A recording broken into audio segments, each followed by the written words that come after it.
Can I say at the outset, thank you very much for that warm welcome. And also, can I just say thank you for having me here today.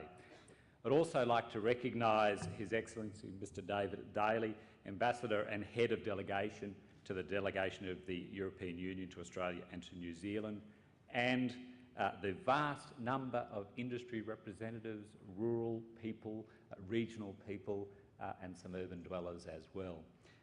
It's a pleasure to have the opportunity to address you at my first Outlook conference as Minister, and one of the key meetings of industry and forecasting professionals. I'd also look forward to presenting this evening the 2011 Science Awards at the conference dinner tonight. In September, I said that I would work closely with industry to ensure the agriculture, fishing and forestry sector are well positioned to deal with the economic and international challenges of the future. Today, I'd like to talk about some of the challenges associated with Australia's productivity and competition in industry, and how the government will engage industry on dealing with these matters into the future. There is no doubt Australia's food and agricultural industries face a strong competition. Australia's ability to produce food in huge quantities has been the envy of many countries. But with growing economics across overseas, we must remain viable well into the future. Productivity growth in Australian agriculture, fisheries and forestry has been high, at around 2.2% over the last 30 years.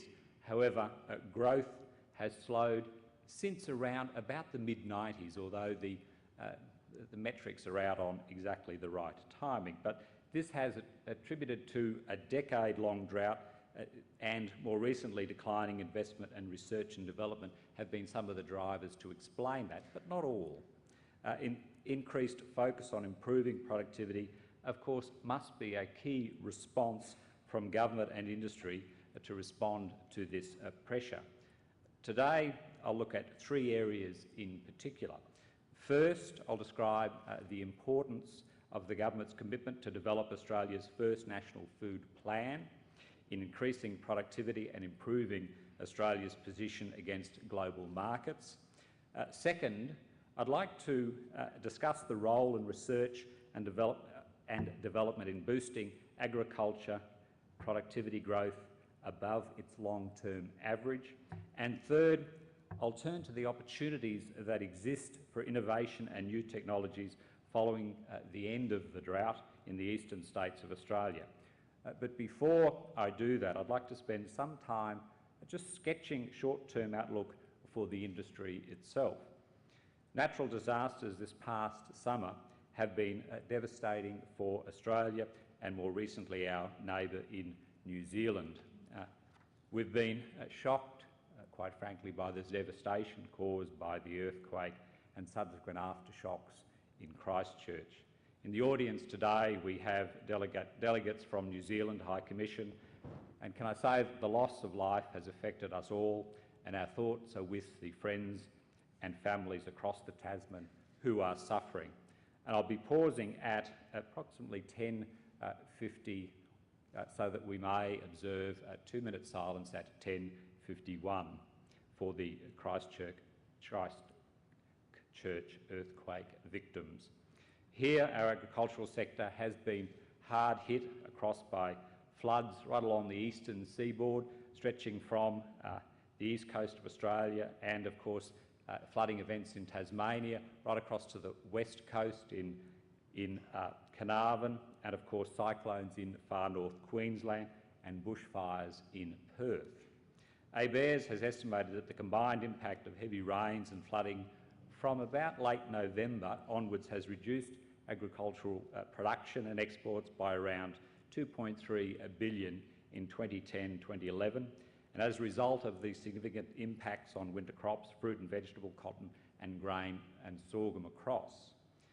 Can I then say that I've seen firsthand, I've had the opportunity of visiting many of these regions that have sustained levels of damage that are quite significant across the agricultural businesses as well, and through the significant crop losses I have seen, damage and of course significant damage to farming infrastructure as well, literally sheds blown away. And despite these setbacks, the economic outlook for Australia remains positive. ABARE's latest commodity report published today forecasts the value of Australia's commodity exports to be around $32.5 billion in 2011-2012, which is up 4.4% from the forecast value in 2010-2011. It expected we will see higher export earnings from barley, canola, grain, sorghum, raw cotton, sugar, wine, beef, veal, sheep, meat and wool. So right across the spectrum, we really do see an expected high export earnings in the 2011-2012 period. And the latest ABARES Australian crop report estimates that the 2010-2011 national winter crop will reach 42.1 million tonnes. It represents about 19% increase on the previous crop, which, when you go back to the figures, it's the largest since about 2003-2004. ABARES also predicts that economic growth in Australia is expected to average 2.7% this financial year, strengthening to 3.9% in 2011-12.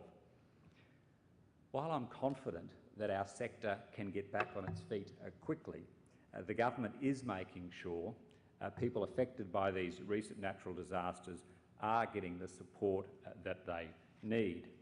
In response to the floods and cyclones, the Commonwealth has been quick, including the work that my department, but including right across the government, right through from Emergency Management Australia to Regional Australia departments, to roll out emergency financial assistance measures to assist the recovery efforts.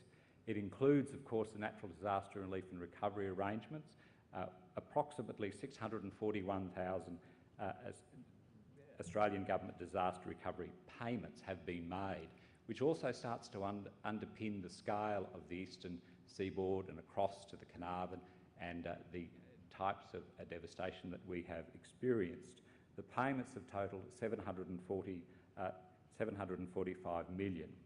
And in addition to that, there's approximately 56,000 disaster income recovery subsidy payments totalling over $25 million.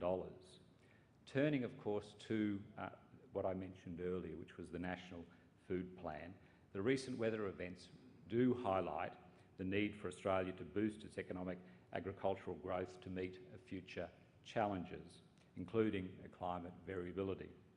Australia's food industry contributes significantly to the strength and resilience of our economy. Combined, the total value of farm and fisheries food production was $36.7 billion in 09-10, which contributed to $125.7 billion in retail sales of food and beverages.